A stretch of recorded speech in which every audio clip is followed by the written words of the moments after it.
I'm glad you brought it up because this is part 3. Welcome back to Gender in the Hunger Games, where I overanalyze this series through the lens of patriarchy and gender. This is part 3. We're going to be talking about Snow today. Snow thinks everyone is beneath him. I will agree to that. He thinks everyone is beneath him. He is God's gift to Earth. Thank God he's running this country, all of these things. His misogyny, he is a raging misogynist, and it plays a crucial role in both the way he runs this country and his downfall.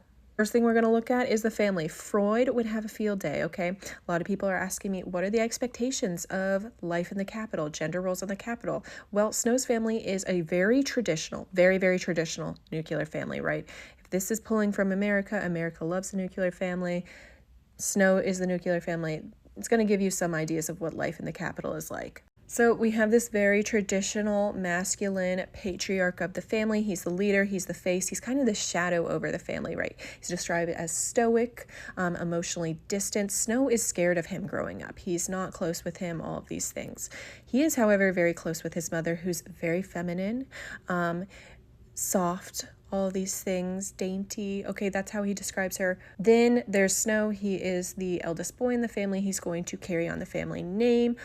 And then there's a baby girl, right? Mom is pregnant with a baby girl during the Dark Days Revolution. It's important that we mention that this is specifically a baby girl, because why is that important?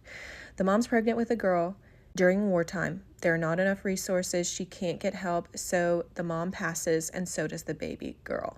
Much later, the father dies in combat, and so Snow is going to, for the rest of his life, blame the districts on this, right? He would have parents if the districts didn't have this revolution. And at first, he's very, very attached to his mother. He has this compact. He smells it all the time. He's a weirdo, all these things. He's very attached to her.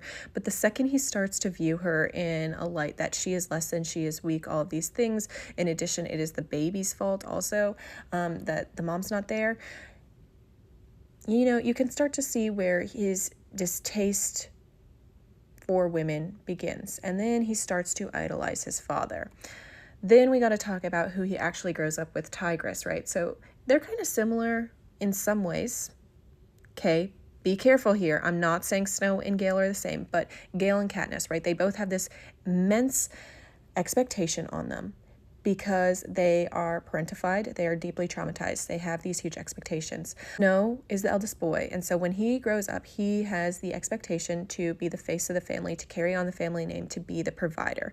And so when we enter Ballad, he is 18, this expectation is weighing on him, and it is immediate, and I don't want to diminish that, right? Okay, that's serious. But Tigress, like Katniss, is the eldest daughter. And so she has to sacrifice everything about her life, put it to the side to make sure that this boy gets ahead, right? That everyone else survives. She even at one point has to sell her body to make ends meet. And horribly enough, Snow thinks of her as less than because of this. So obviously their relationship begins to deteriorate over time. We don't fully get to see this, but we can piece it together. But she mothers him and he grows to resent her because why? He kind of hates women, okay? He hates that. He hates it, okay? We got to talk about Sejanus. Sejanus's family as a whole stands for everything that Snow hates and has lost. So he just hates this family. Obviously, they're from the district. There's multiple optics at play here, but also gender plays a huge part. The men he views as pathetic and weak, specifically Sejanus does not fit the role of like a traditional man. He's emotional, all these things. And so he views him as a threat to the system. He is a weakness. He hates him, okay? The mother, he also points out specifically in this family as being pathetic and weak and less than, right? And this is kind of awful because then when Sejanus passes, Snow inserts himself as, you know, the adoptive son to these parents, and he hates them. What an awful guy. Okay, so we've looked at his background. What do we learn from this?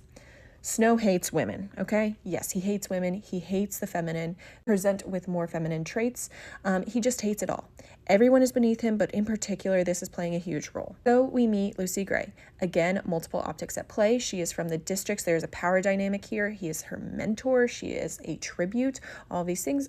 But Snow is very possessive of Lucy Gray. He's kind of in love with her, but not like in love. Like he's just fascinated with her and views her as an object of his, right? That's an important distinction. They're not actually in love. And he views her as this innocent thing needing protecting, and it's his girl, right? He says it all the time. That's my girl. Possessive. She's not her own person. But once he starts to realize she's her own person, and she plays the game, and not only that, he starts to specifically view her in a more negative light when he learns that she might have sold her body to make ends meet. Oh, it's over. She's a threat. She's playing the game. She's not fitting that specific mold that he wants her to. And so he's got to take her out, which then leads us to the way that he operates moving forward, right? Lucy Gray is a huge part of the way he is today, and he will never let that go, right? Because he is a loser. So when we get to Katniss, people have obviously pointed out before that there are parallels between Lucy Gray and Katniss, and for Snow especially, he's going to see that because he is obsessed with Lucy Gray. He's obsessed. He's probably viewing Katniss as the songbird that is returning to haunt him. But we really got to talk about Katniss, right? I talked about Katniss before. She's breaking the mold. She's not fitting into that specific, expectation of women. She's a protector. She's a provider. She's going to fight for herself. So because of that, she's a threat. In addition, Snow's going to see her as an extra threat because he's going to see parallels between her and Lucy Gray. He's going to focus so much on her. He's going to make her the face of the revolution. It's kind of his fault. Like, it really is. Like, he accelerates the timeline here. The revolution was eventually going to happen with or without Katniss in play. But because he focuses so much on her, he puts her into, the quarter quell. He gives her the platform. People start to empathize even more. They feel like the system is very, very corrupt and unjust. All of these things. He causes the revolution. He causes his own downfall. And not just with her, this duo, right? Because there's an importance in this duo, right? He's going to dismiss Peeta because he's going to see him as weaker, right? All these things, he's not going to care about him. And the thing is, these two, they play off each other in a very interesting way. And if you don't consider both of them, you will lose. Because 90% of the time, these two are acting rebellious or acting, oh, let me get up to something today. It's in inspiration of the other, right? They're doing it for one another, Everlark forever. Because Snow dismisses Peeta because he views him as weak, because he has feminine characteristics, feminine traits, and because he's focusing so hard on Katniss breaking the mold and his hatred of women and women like this, he causes his own downfall. Coriolanus, you look just like your father. You're this traditional patriarch. You hate women. You're dead. Let's talk about Dr. Gall and Snow's relationship because it is fascinating. I didn't put together an entire slideshow, but this is what I'm going to call this segment. What does legacy mean? While these two are both the villain, they operate very differently, and I think that distinction is important because this is a narcissist, textbook narcissist. He only cares about himself, and when I'm talking about legacy, it's himself, right? His name, him, right? He will do anything for his own gain, for his own power, for his own security. He is a paranoid loser, okay? He's going to do anything at any cost to secure himself. She, on the other hand, is like a puppeteer. She's a theorist, and her legacy is not necessarily anything to do with herself, but her ideas about the world. And they don't even have to have her name attached to it. She just believes them so much that they need to be implemented. Otherwise, everything will fall apart. What's her idea and understanding of the world? It's that, humanity is, at its core, chaotic, violent, ugly. And if you just let it live on its own, it'll destroy itself, kind of thing. But if you feed it in like small doses, you can control it. And that control is vital for the survival. And that looks like the games, right? The games are a dose of this humanity undressed, this violence that you can contain and control every year, and it'll maintain the control of the capital of Panem. Tell me I'm wrong, but she would totally go for the purge idea. Like, she would love that. She'd think it's the best thing that would ever happen. Anyways, she's very concerned with that legacy. And when we get to the Ballad of Songbirds and Snakes, the games are dying. They're not really working. And so this is my opinion, she orchestrates this whole series of events, because this next generation that is graduating, that is going to become the leading generation of Panem, right? They're all 18. They were children. They were just babies during the dark days during the revolution. And so it's just a faint memory in their mind, and they've kind of forgotten it.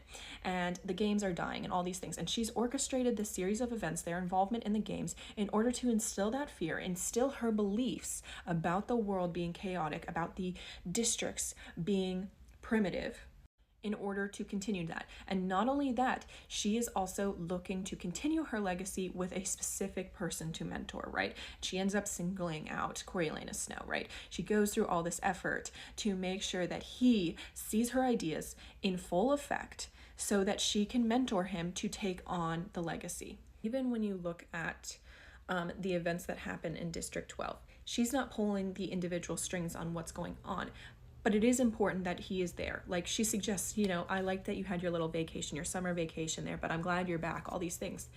She's doing these things on purpose. So Snow gets like a microdose of what she believes about the districts, about how control is so important, so that he will buy into it, that he will be that person to mentor. Now, I think it's also important to mention, he's not going to see it that way. He's not going to see that she orchestrated all of that she was the puppeteer, she was the mastermind, right? He's not going to give anyone else credit. Everyone else is beneath him. He's going to see whatever he experienced during, his time in District 12 as, humanity undressed, that was just what happens, that place is ugly, it's scary, it needs to be controlled, or that he pulled himself up by his bootstraps and he had to do what was necessary to move forward. And, taking out Sejanus and taking out Lucy Gray was just a necessary thing that needed to happen because they were a weakness. Now, we don't get to see what life is like after Snow returns from District 12. We just get a little bit of an epilogue, and then we're kind of left up to our imagination. I'm hoping we get, something in Sunrise on the Reaping, this new book, but we will see.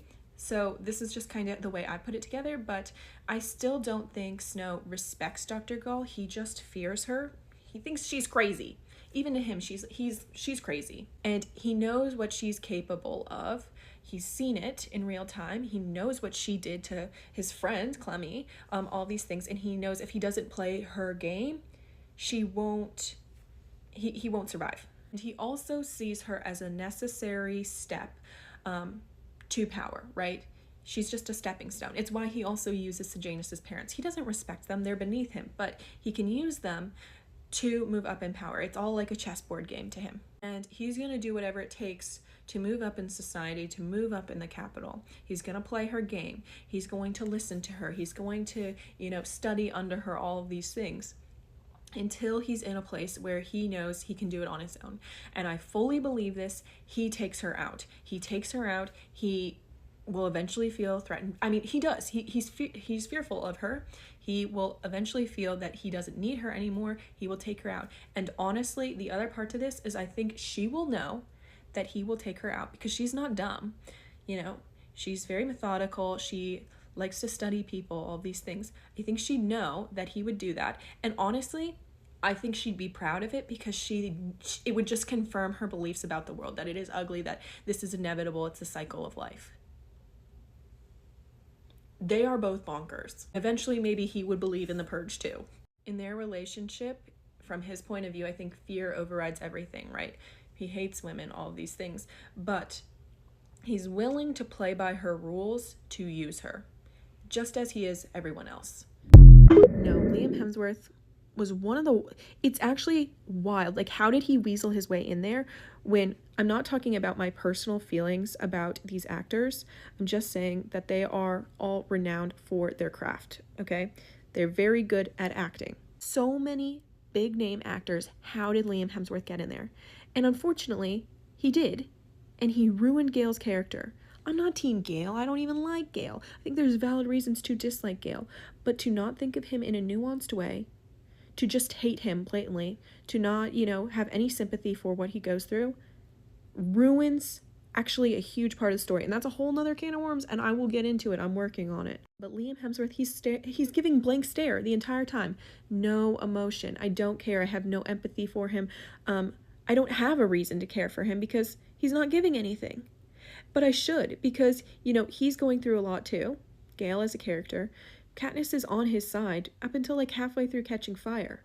And it's really hard for her, even though when it becomes very evident she's always going to pick Peeta, it should still be a hard decision, even for the audience, to let go of Gale. Because Gale is the past, he is home, he is all these things. And I don't care about him. And then Liam Hemsworth, because he's giving nothing, all I have to go on is his rancid personality in person. And all I know about him is he treated Miley Cyrus terribly.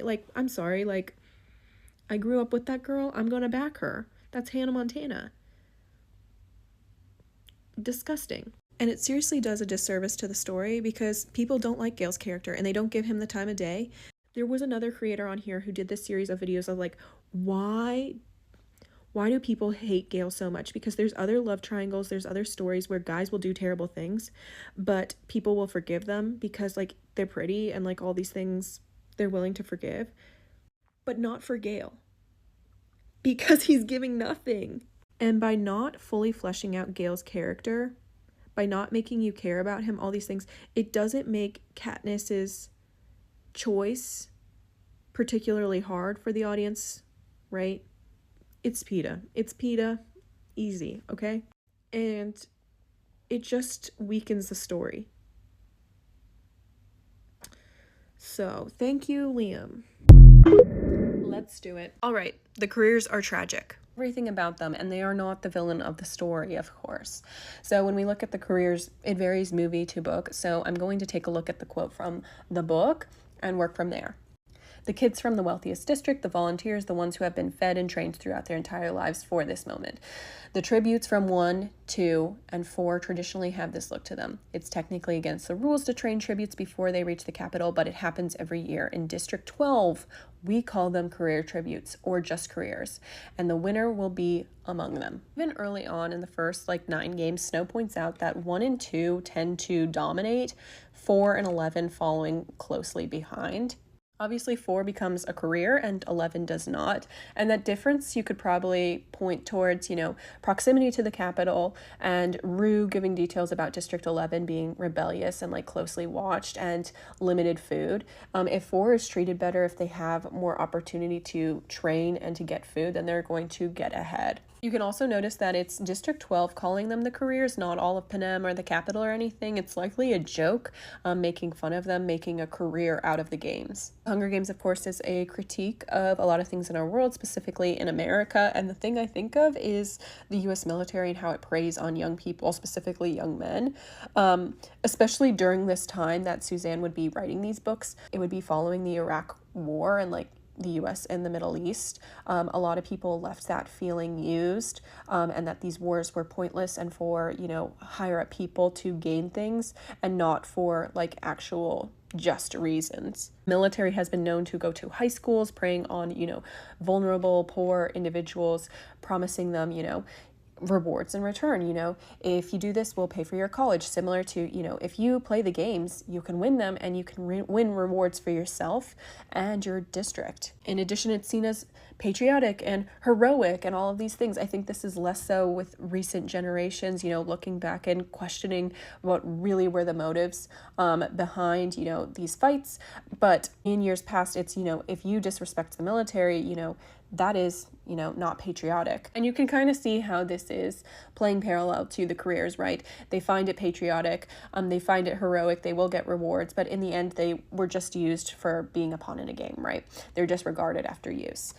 The other thing I want to talk about with careers is how each district operates kind of differently. Industry obviously plays a huge part. So District 1 is luxury. They probably live life closest to the capital. And what I notice in the books and in the movies is that these guys are better at the performance aspect, putting on a show, and entertaining the capital. District 2, however, is masonry, but not just that, they also train peacekeepers. We will notice that every single time, this is the dominant force in the games, right? They lean heavily into the brutal nature of the games, and they're capital loyalists. And then District 4, we don't get to know as much. They are fishing, and they kind of are decent at every aspect of the game. Of course, Finnick stands out. He's very charming, but he's also strong and skilled with a trident. See these aspects playing into characters, right? We have Glimmer from District 1. She plays into the performance. She gets on stage in her interview. She's flirting. She's doing all these things, but she's not very good at fighting, and unfortunately meets her end. Cashmere and Gloss are brother and sister. They play back-to-back games that really entertains the Capitol. They are Capitol darlings for that reason. Then we have District 2, who obviously plays a huge role in every single book.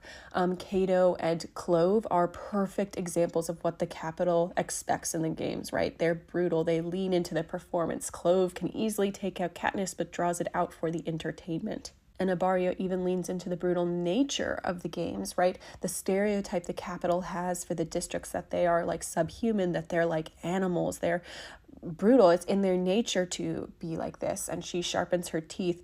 We have Finnick again, like I said, he's charming, but he's skilled. We see that Mags is also very skilled. She's tying ropes. She has these hooks. In fact, District 4 as a career district deserves its own video.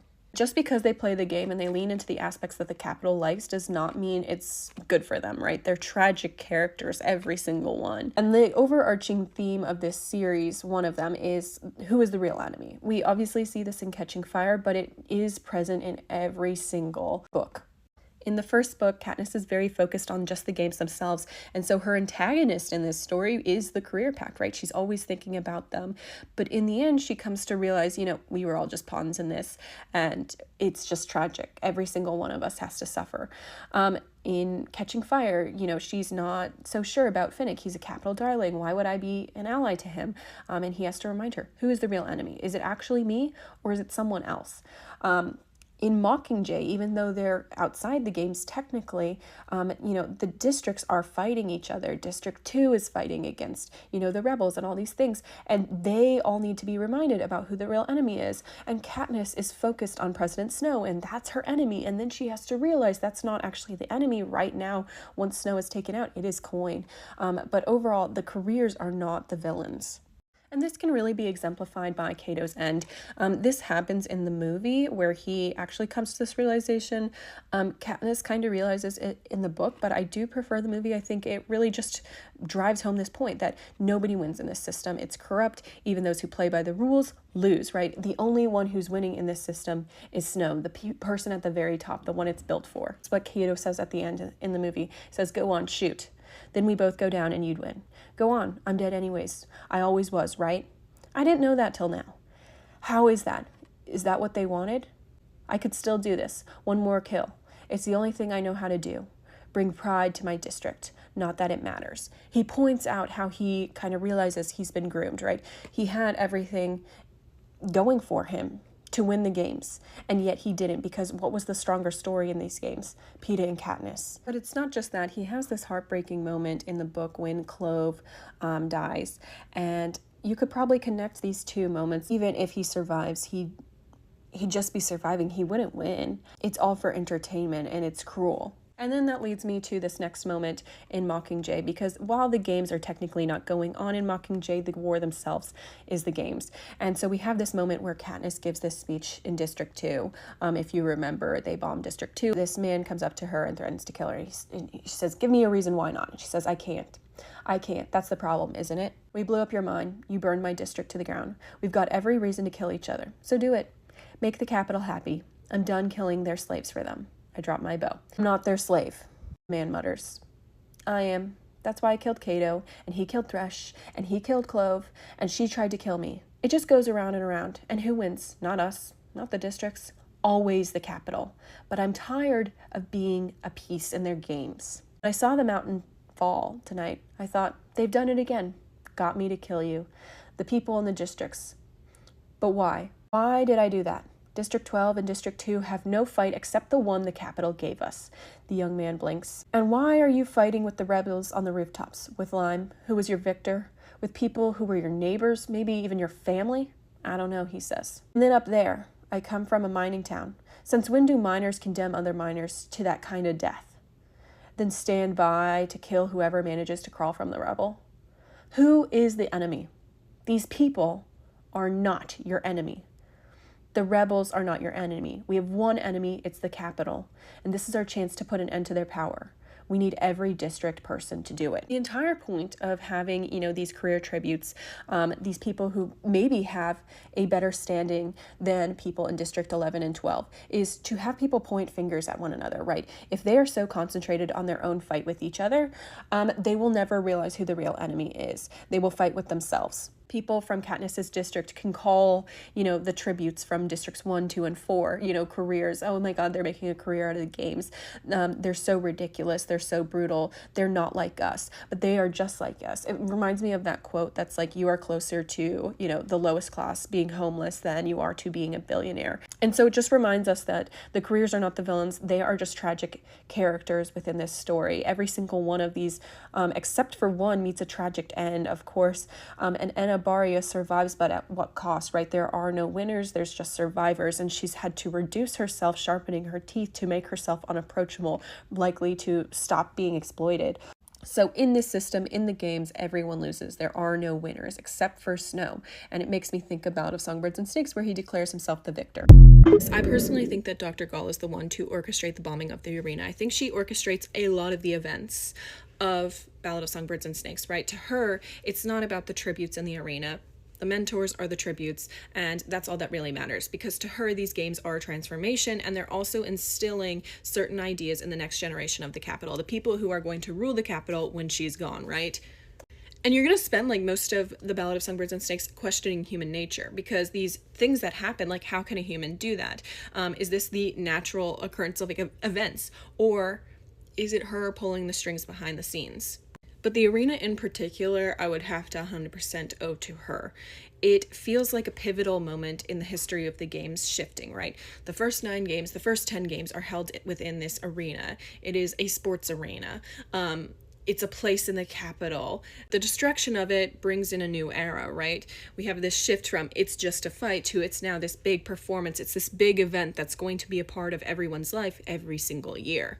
So that's inside the narrative. I think Dr. Gall would do that. But outside of the narrative, it's also a nice play on Plutarch's involvement in the destruction of the 75th Games arena, right? That one's symbolic, right? The crumbling of the arena showing the end of the games. The games also seeping out into the real world, creating war. Because what are the games a metaphor for? War. I personally feel that the arena in the 75th Games didn't necessarily have to be destroyed to get those victors out. I think Plutarch could get in there. Obviously, he's game maker. He has that kind of power. But the symbolism of it was really, really important. You think they only have one plan, which is destroying the force field. What if that doesn't work?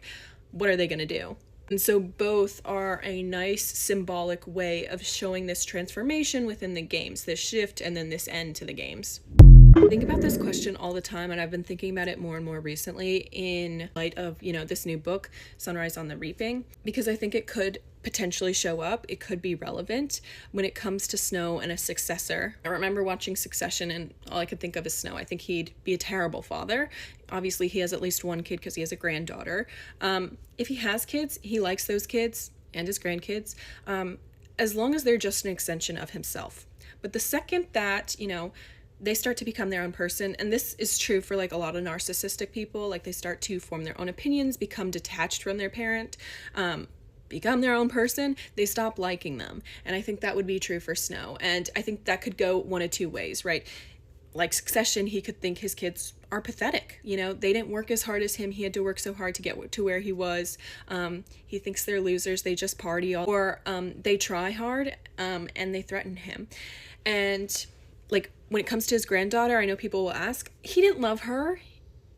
He would not love her if she grew up.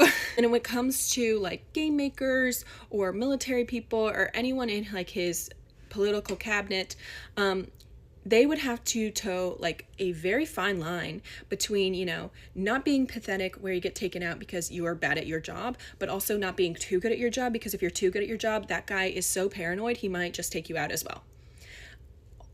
Plutarch says it is a revolving door for game makers. So what I've been thinking about a lot recently is there's this other dystopian book I read a really long time ago. I think it's called Scorpion Trials or something. It has Scorpion in it. And it's about this futuristic society where the rich clone themselves, and the clones are then organs. So basically organ bags for, these rich people to live for 500 years. And that's kind of where I've been convinced Snow would be. Like, the second Snow starts to realize he's dying, he would do everything in his power to prolong his life. If the events of Catching Fire and Mockingjay didn't happen, a lot of people are like, he would have died anyways. Maybe, or he would have done everything in his power to make sure he continues to live, because he thinks he's so great. And also, I think he has a fear of dying. I think he would make sure that people are testing on Avoxes, creating mutts in order to test things to see if he can prolong his life, you know, to save him. Again, I'm interested to see if Snow's character is really expanded upon in this next book. We really have no clue what it's about. Hopefully we'll get some news soon. Maybe we'll see his kids. Maybe we'll see what role he's taking on. Maybe we'll see the beginning of him realizing he is dying, because this is something that's happening to him for a while.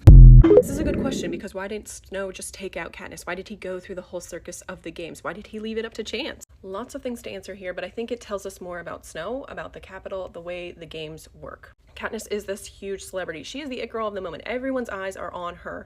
And if she just disappeared or, you know, died suddenly, people would be suspicious, even in the Capitol, and it might cause, you know, disturbance, uprisings.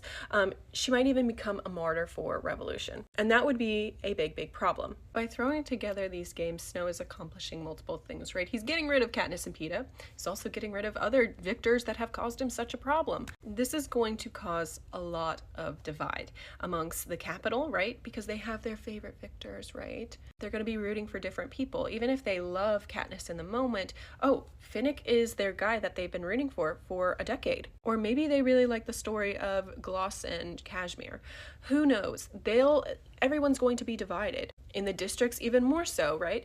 They might find Katniss to be heroic, but when it comes down to it, the games are a way to divide the districts. Notice how Katniss makes the careers the villains in the first book until she realizes, you know, that's not really the enemy. The fight that we have is only that was given by the Capitol. Or if your district tribute wins that year, you get the victor that year, your district will get ahead, you will get more supplies. And so even if you really, really care about Katniss, you might have to put your district first because you need to put yourself ahead. It's also going to keep Snow's hands clean and ruin a lot of reputations, right?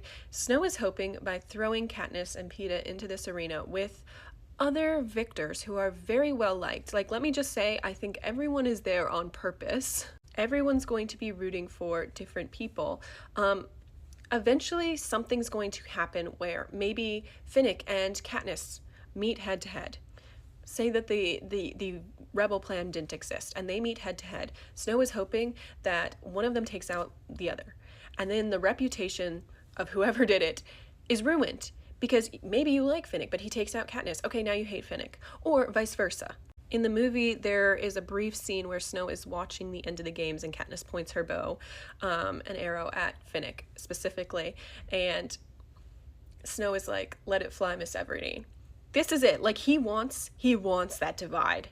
Because he knows it'll be upsetting, and it'll ruin anything that she has going for her. And it's not like these games are left entirely up to chance. When we're looking at the 74th arena versus the 75th, the Game Maker's hand is very, very heavy in the 75th arena, right? There are a lot of things that could go wrong. So if Katniss is pulling out strong, they could, you know, have a mudslide, or, you know, they have the monkeys. There are so many things in that arena that are so dangerous. Nothing is being left up to chance. They're still going to try to allow, you know, the victors to fight each other best, because that's going to create the most divide and the biggest show, right? This is the biggest show no one can turn away from. But if things are getting too close, they're gonna control it. Guys, sunrise on the reaping. Here's the news. I woke up so early to watch this, and I missed it. I was on the wrong channel, but, you know, it's here. Here's the cover. This is the cover. It's definitely different than expected. It's still purple and gold, which says a lot. You know, purple is a symbol of high class, of royalty. Within this universe, it's a symbol of game makers. And then we have the songbird and snake connected, playing into, you know, who is a songbird, who is a snake. Also, maybe potentially the theme of the arena, which is poison and beauty, which Snow is obsessed with. We will definitely see that very present. And then we have these spikes. It could look like a crown, but it could also look like a sunrise, very sharp, very scary. And for content, we finally know the narrator, and You know what? I called it. I knew this was going to happen. Everyone, even myself, ran with their theories, and it ended up being like the safest, easiest, most obvious answer, which is it's just Haymitch. Here's the description. As the day dawns on the 50th annual Hunger Games, fear grips the districts of Panem. This year there will be double the amount of tributes. Back in District 12, Haymitch is trying not to think too hard about his chances. All he cares about is making it through the day with the girl he loves. When Haymitch's name is called, he can feel all his dreams break. He's torn from his family and his love, shuttled to the capital with 3 other District 12 tributes. A young friend who's nearly a sister to him, a compulsive odds maker, and the most stuck-up girl in town. As the games begin, Haymitch understands he'll be set up to fail, but there's something in him that wants to fight, and that fight is far beyond the deadly arena. So first thoughts, if you've read Catching Fire, you know like the basic play out of Haymitch's games. You know Maisley Donner, and I'm gonna say that she's the most stuck-up girl in town. I don't think she's, you know, the sister to him. I think they're going to have a tough relationship, but they're going to become allies, and then it's going to be like this heartbreaking end to their relationship arc. Another line that catches me is, as the games begin, Haymitch understands he'll be set up to fail. So right before Haymitch's games, he goes to his interview and he says like the games are dumb, and you know everyone's like appalled that he says this, and so I think he'll definitely have a target on his back and he'll know this. I think it'll be like this book will be playing on 2 others. The layout of the Ballad of Songbirds and Snakes, where the first part is before the games, the second part is the games, and the third is after the games, his return home. And then the other part is, I think it'll play on Catching Fire a lot. Obviously that's the other quarter quell we know. And you know, Katniss's mom and Haymitch talk about how that time period in District 12 is really similar to this time period, so we'll be seeing a lot of parallels. Haymitch's return home is very important because his entire family is wiped out, and I think what points to that as well is that last line, you know, this fight is far beyond the arena. So I would not be surprised if that third part has nothing to do with the games.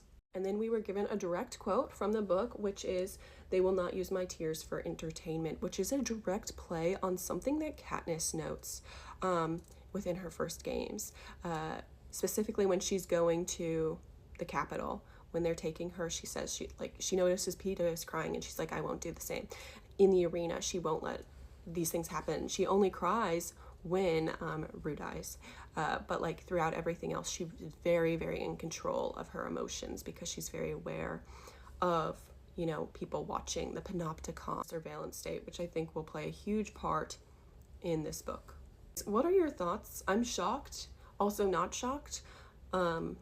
Just a lot of process here, right and early in the morning. Sunrise on the Reaping, Hunger Games news. This is the cover, the synopsis. It's Haymitch's POV. Great. I can't wait. I'm interested. You got me. However, I am a little concerned because my comments section. Why are people commenting? Oh, I'm so excited we're back in the arena. The political commentary being in snow where Plutarch's head would have been so boring. The arena scenes are just so action-packed and fun. I'm always on my toes. I can't wait for the bloodbath. I can't even take it seriously. Are y'all okay? This is why I think a lot of fans were a little bit concerned with the announcement of this book, not because maybe they don't trust Suzanne Collins. I mean, I don't know that lady. I'm interested. We'll see where it goes. But because the fans, the general audience, engages with nothing. The point goes over their head. I mean, we saw the reaction to the Battle of Songbirds and Snakes, right? Everyone loves Mr. Coriolanus Snow. I see edits of him every single day. I got a comment the other day where I was talking about Snow and how he's like misogynist and hates women. Someone was like, oh, I didn't realize he was bad. Y'all are worrying me. I'm literally worried. Cancel the book. Cancel the book until you get the act together. I'm going to say something that maybe I'm going to regret, but like, yes, I know Liam Payne died and it's okay to be sad about it. It was a huge part of everyone's childhood, a lot of people's childhoods. But what you're not going to do is say that he was a victim of bullying because his ex came out and spoke her truth about what happened to her. He forced this girl to get an abortion. He chased her around with like an axe. Like, this woman has been through abuse at his hands. And it also came out that he was talking to little girls that were fans of One Direction. Yes, it is tragic that he died, but please do not say that he was bullied into death, or that, you know, these women had anything to do with his death. And let's say later on it comes out that these women did have something to do with his death. I want you guys to keep the same energy that we did for Mr. Prada when he killed his abuser, and we were like, oh, he should have gotten away. Like, we snitched on him. Like, dang it. Because this is the exact reason why women stay silent about their abuse. Women are victims if they speak on it. They're victims if they don't speak on it. Again, you can be sad, you can grieve his death, but what you're not going to do is turn him into a victim in the context of what he did before his death. Because what's happening with the discourse is you're turning it into, oh, he must have had such a hard time with all these things coming out about him. And you guys aren't thinking of, oh my God, these women must have had a hard time when they were being abused. Something's not right. I have to disclaimer this by saying anytime I laugh during this video, I'm not laughing because of one thing. I'm laughing because the scenario in which this takes place is so incredibly comedic that I have no choice but. I get off work today. I'm like, oh, I want a munchkin. I want some munchkins from Dunkin' Donuts. I go to Dunkin' Donuts, pull up to the Dunkin' Donuts drive-thru window. The girl who took my order gave me my food. Another girl approaches the window. She says, do you like One Direction? I said, yes, I do like One Direction. Wrong answer. That was the wrong answer. Well, that would be an odd random question to ask someone perhaps on a different day. I didn't think anything of it. I just came from work. I have not opened any social media app. I said, yes, I do like One Direction, girl at the Dunkin' Donuts drive-thru window. And the next she says, did you hear about Liam Payne? In my head, as person who has not opened social media on October the 16th, recent news about Liam Payne is quite different. In my head, girl at Dunkin' Donuts drive-thru window is for some reason making random One Direction small talk. And I went, oh, did he do something odd? And the Dunkin' Donuts drive-thru employee girl looked at me in the face and went, he died. And I'm looking at her like this, blink. And I said, what does that mean? I deadass thought she was joking. I thought that like maybe he died. It was some kind of lingo that I wasn't informed about. I said, what does that mean? As in, what do you mean by that? Because I thought that this was some phrase I didn't understand. In my head, I was like, well, surely she doesn't mean literally. And she probably thought I was fucking crazy because she just said he died. And I said, what does that mean? I was like, is this like a Twitter meme? Is this a prank? What is, is there a new, like, oh, she died, she's meditating. Like, is there something that I missed? And I was faced with general confusion because I was like, I'm very online. How would I not know this lingo? And she goes, no, he died. And I open Twitter on my phone and all I see is Liam Payne died, question mark, in all caps. But nobody's explaining anything. And I'm like, is this a collective prank? Is this like a Truman Show situation? And it felt so random because I was like, I haven't heard much about Liam Payne in quite some time. It felt like a game of what's that game called? Mad Libs. Like, we're just putting words together, girl. And honestly, I think throughout this whole time when I was reading these tweets, I was like, this is not real. Like, not a single bone in my body was taking it seriously. And then she showed me a news article. That's when I was like, oh, you mean he died? And in my head, I was like, did I just find out that Liam Payne died at a Dunkin' Donuts drive-thru? Having a baby has made me so aware of needing the right to choose, and I can think of a million reasons why, but here's another one. So we've all heard of the wage gap, right? But have we all heard of the motherhood penalty? It's exactly what it sounds like. It's the penalty that women in the workforce face when they have kids. While new fathers' pay stays about the same or can even increase, for new mothers, their pay will consistently decrease up until a kid is about 10 years old, at which point they're making about 63 cents to every dollar that a father makes. And this is for a couple of reasons. One is that hiring managers often won't hire new moms, or they'll hire them at less pay. Another reason is that women are more likely to take time off for childcare related purposes. And that leads to the next reason, which is that they're more likely to be overlooked for promotions and raises. Plus, women are getting boxed out of the workplace entirely because of the exorbitant cost of childcare. With a month of childcare in some cases costing as much as a month of rent, a lot of women are choosing to just stay home. While these shouldn't be sacrifices women have to make, they are sacrifices that they are faced with and should not have to consider lightly. But with access to abortions and contraceptives both on the chopping block for Project 2025, that means that this could be a harsh reality for a lot of women. I'm a firm believer that you should be able to choose your future, your dream job, and your dream family, no matter what that looks like. And while we're working towards a reality where that's actually possible, we need a president that will help bring us forward, not yank us 50 years into the past. And in this election, it means we need Kamala Harris for president. Liam Payne from One Direction passed away today, and if this is how you're finding out, I'm sorry. But while I understand that a lot of people are grieving, especially because One Direction was such a pivotal part of so many people's childhoods and adolescence, I want to remind y'all to please leave his ex-fiancée Maya Henry alone. And I know people will want to say, well, why are you bringing this up? Can't the man get a day? He just passed. Like, y'all are ruthless. But I know for a fact that fans in general are feral, One Direction fans especially. Stan culture in general, but especially One Direction stans, generally have a hard time following boundaries, but also Stan culture has a really difficult time not blaming people, especially women, for the misfortune and harm that falls the celebrity that they're obsessed with. And I'm already seeing tweets and posts and articles talking about their relationship, the legal struggles that they're going through, already trying to pin blame on her in some capacity, and y'all need to quit.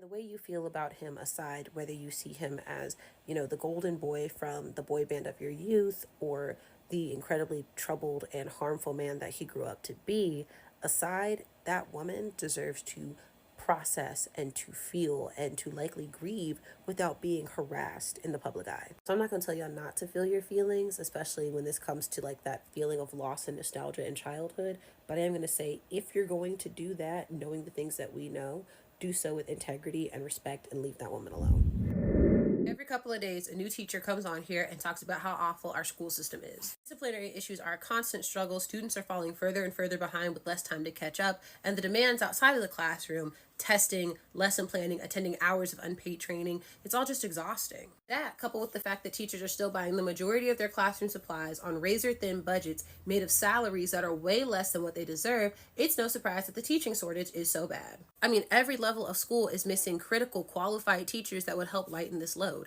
I personally know of 2 teachers who quit after 1 year of teaching who were amazing but couldn't withstand the high workload and low pay. And it's not parents' fault for not parenting or teachers' fault for not teaching. It's a systemic governmental failure that is hurting the next generation and everybody's pockets. And yet, somehow, Project 2025 wants to make that worse. Not only does it plan on defunding the Department of Education, which is nuts, but it also wants to cut funding to Title I schools. Funding that is already struggling to bridge the gap between students experiencing poverty and their wealthier peers. It would literally cut up to 6% of teachers out of the workforce, making the economic and the education gap wider. As an educator myself who's surrounded by educators, I cannot stress how bad this is and that we need to do everything in our power to keep this from happening. You gotta get out there and vote, and it's gotta be for the ticket where a candidate has at least stepped foot in a classroom in the last 20 years. It's gotta be for Harris Walls. Here's everything we know about Emily Henry's new book coming out next April, Great Big Beautiful Life. The cover and the plot were released today. Let's take a look, shall we? Number 1, the cover. Emily. I love that the title is longer. She's been giving us these 2-word titles for the past few books, and I am here for Great Big Beautiful Life. This orange is beautiful. I'm really rocking with this cover, honestly. If you have anything negative to say, my ears are closed, sorry. Number 2 is the plot. We will be following 2 writers named Alice and Hayden, and they are vying for the chance to write a biography about this mysterious woman that lives on this island, giving them both a chance to tell her story. But they have to prove themselves, and whoever wins gets the story. In true Emily Henry fashion, they may be competition, but they are definitely not enemies. The way that this is set up seems like it's going to be really forced proximity, rivals to lovers-esque. I think the banter that we're going to get from this is going to be some of the best because we have not seen two of her characters truly be an active rivalry. With Beach Read, they were old academic rivals, and then I guess with Book Lovers, there was a little bit of that rival nature there, but this is like true competition. How excited are you guys? I'm so excited. I can't wait for April. The beginning of next year for book releases is just... I'm feeling blessed. This reading slump has broken my brain chemistry because I usually cannot read more than one book at a time, okay? If you're looking at my Goodreads right now, you probably think I've lost my goddamn mind. I'm in the middle of literally 3 or 4 books. I'm rereading Happy Place by Emily Henry because this book is genuinely my happy place, but I also am in the middle of Vengeful by V.E. Schwab, but I'm also in the middle of White Nights by Dostoevsky on my Kindle. I also was in the middle of Big Fan by Alexandra Romanoff, but I finished that, so that's like the only book in I don't even know how long that I've actually completed. Love her, love her, love her,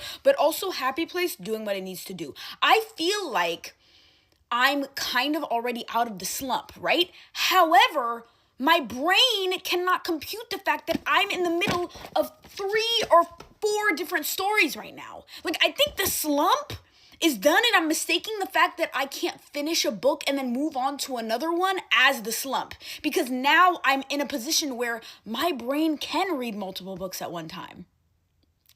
What the hell is going on? I'm very scared. In The Substance, the scene where Elizabeth winds up rage cooking the recipes from the French cookbook is easily among my favorites, but let's talk a bit about it. Part of what makes this scene cathartic is the fact the French cookbook in of itself is an incredibly cruel jab masquerading as a present. It's a symbol of domesticity, of homemaking, gifted to her by an executive that believes that because of her age she is fundamentally incapable of accessing either. It's a book that communicates the message Harvey is never able to actually say out loud, that now that her time in the spotlight is over, she might as well head back to the kitchen.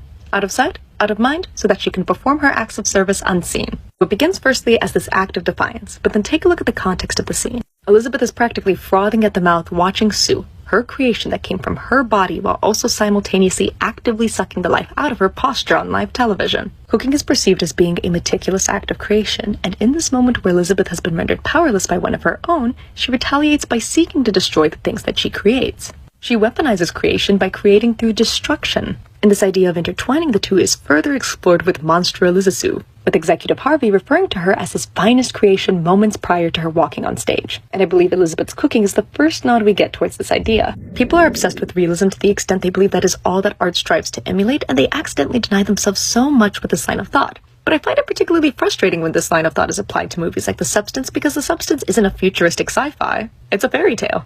And nobody criticizes fairy tales by going, actually, the pumpkin couldn't structurally support a full-grown human woman all the way to the prince's palace. But that is the rationale this movie is operating under. That is the reason you receive virtually no explanations, because how it happens doesn't matter as much as what happens. That's why the characters are by-the-book archetypes. They're not meant to be complex, three-dimensional people you potentially could meet in day-to-day life. They're meant to be vehicles. They're meant to be mirrors with which the audience can recognize their own worst qualities within. That is the reason the movie doesn't provide detail unless it's absolutely relevant to the plot at hand. Why Sue has no last name, why the substance is just the substance. They even outright reference multiple fairy tales within the film, hence why Sue wears a blue Cinderella-esque ball gown at her New Year's Eve special, a special where the magic winds up dissipating exactly at midnight. And the thing that gets me is the movie isn't subtle whatsoever in its messaging. It practically beats you over the head with it. So whenever I see people hung up on whether or not the substance was an intramuscular or intravenous injection, I can't help but feel they're being willfully obtuse. Because although I find it funny to joke about, I also find it a bit frustrating whenever I see people's main takeaway being, how can Sue suture so neatly?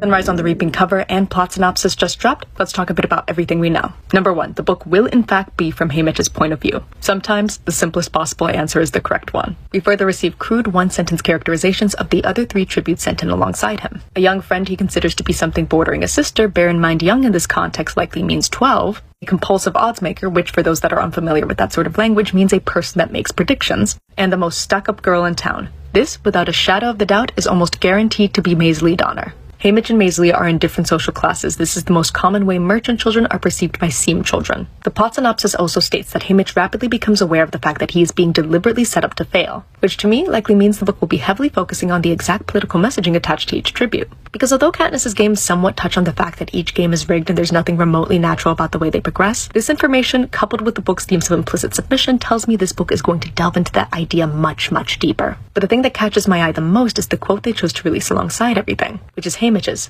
They will not use my tears for their entertainment, which to me tells me the central messaging of this novel will be acknowledging the ways in which you could be made a piece of propaganda and actively resisting them. Sunrise on the Reaping cover, all hail, let's take a moment and break this baby down. First things first, clear royalty victory motif, not only with the crown, but with the color itself. We associate the color purple with aristocracy, hierarchical power. Then we've the spiked crown. The first image that comes to mind for me is crucifixion, public humiliation, martyrdom. But this crown is described as being a symbol personal to Haymitch Abernathy that'll be described in greater detail throughout the novel. But I also have a couple theories surrounding what it potentially could be. The first and most obvious to me is an arena token gifted to him by either his siblings or lover, but I believe there's also a hefty chance this will be something gifted to mock him during his introductions or interviews, especially because Haymitch is a tribute known for being perceived as somewhat arrogant. If we examine the covers of the previous books, circles have been used to symbolize constraint, but you could also view them as being symbolic of cyclical oppression. Here, that cycle, that hold on the general public is starting to fragment. But then we have the most prominent symbol, the conjoined snake and songbird. Songbird and snake have been previously presented as opposing forces, but this book makes the choice to present them as parallel, with the vice president of Scholastic stating this is meant to symbolize how opposing forces can be connected through common natures,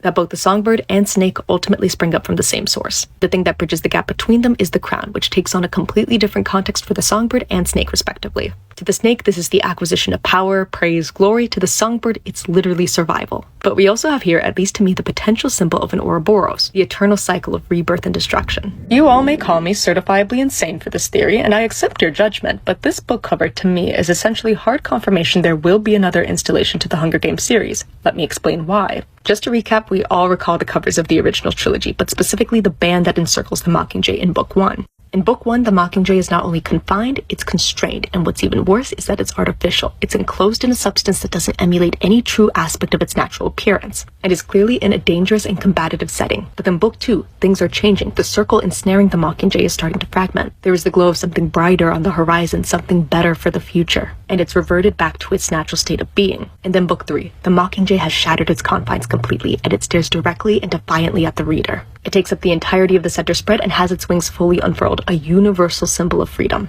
Then we have the book quite literally no one expected to be written, The Ballad of Songbirds and Snakes. This is the first time we see the snake motif, but the Mockingjay reemerges. And here, both are constrained to a much greater degree than the Mockingjay of the original cover. But then we have Sunrise on the Reaping, and not only are the snake and songbird motifs shown as being linked together, the bond is beginning to fragment, meaning the next reasonable installation is one in which it shatters. However, I also slept 2 hours last night, so I could be completely delusional.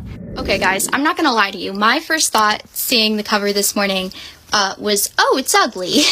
My second thought was, oh, it kind of looks like a crown, like the victor's crown with the spikes and everything. I know after reading the article that the spikes are meant to represent the rising sun, but after thinking about it for a bit, I realized, guys, it's an Ouroboros. It's the snake that eats itself. In the Egyptian interpretation of this symbol, it's meant to represent the union of Ra, the sun god, and Osiris, the god of death and the underworld, into a larger deity. Sunrise on the reaping. But then as we get later into the Egyptian period and heading into the Roman period, that meaning sort of evolves to represent the cyclical nature of the world, the way that it restructures itself on a regular basis. But what I find so interesting about this cover is, again, the snake has not yet eaten itself. The Mockingjay is squaring up on equal footing.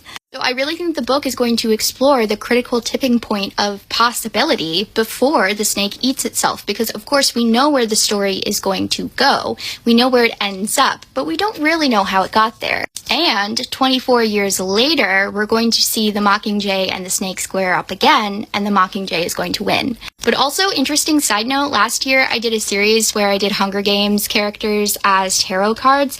I did the world for Katniss, which includes both the Ouroboros and the Mockingjay. Anyways, I still think the cover is kind of ugly, but I do appreciate the symbolism. I feel like most of you are going to hate this take, but I think I'm ready to speak my truth anyways, and I gotta be honest, guys, I don't like Dancing with the Stars theme nights. And it's not even that I don't appreciate a theme night, okay? I used to enjoy theme nights when they weren't every single week. What happened to just a normal episode. Oh, we need a way to tie it together. Like, there has to be cohesion for the episode. Yeah, you know how we used to do that? We used to assign people the same 1 or 2 dances, like dance styles. There would be like a salsa night, a waltz night. Like, we would do that, and then we could see on equal ground, compare people's skills. I liked some of the more personal themes. Like, I loved the most memorable year, and I appreciated dedication night last night. Like, that's the type of theme that I like to see, okay? I'm also totally down for the seasonally appropriate themes. So, like, the fact that we do Halloween, I think that's a fun episode, okay? I didn't hate Oscars night. Like, I think it would have been better if people could have chosen any movie that they wanted. Like, they chose their favorite movie and then talked about it a little bit. But I didn't hate Oscars night. It's just too many themes. Hair metal night? You're gonna make them all do a hair metal night? And if you're not vibing with what I'm saying, then you should scroll away now, because I'm about to say the one that's gonna piss the most people off, is that of all of the themes, I hate Disney night the most. And the thing is, I didn't hate Disney night when it started either, because it started as, if I remember right, I'm not fact checking this, but in my memory, Disney night started as the equivalent of the Halloween episode for the fall season. Disney night was that type of episode for the spring season, because we used to get 2 seasons a year. We had a fall and we had a spring. It was fun the first few times, and now I just dread it every single season. I feel like I'm repeating Len's broken record of, like, I just want to see more true ballroom content. I don't want all of this extra stuff. I don't want it. I want it in small doses. Every single week is way too much. And I actually, again, do really miss when there was only 1 or 2 dances that were being danced per night, because it was much easier to compare. Because how do you even compare a salsa to a contemporary? I really do think that would help a lot of the judging issues that we have. It wouldn't fix all of them. It would help a lot of them, though, because truly, like, how do you judge a contemporary against an Argentine tango? They're so different. Because also, like, sometimes people really get screwed with the timing of certain dances. Like, the fact that Alona had a rumba this week, thank God it happened this week, because if she had gotten a rumba in week 2, it would have been a disaster.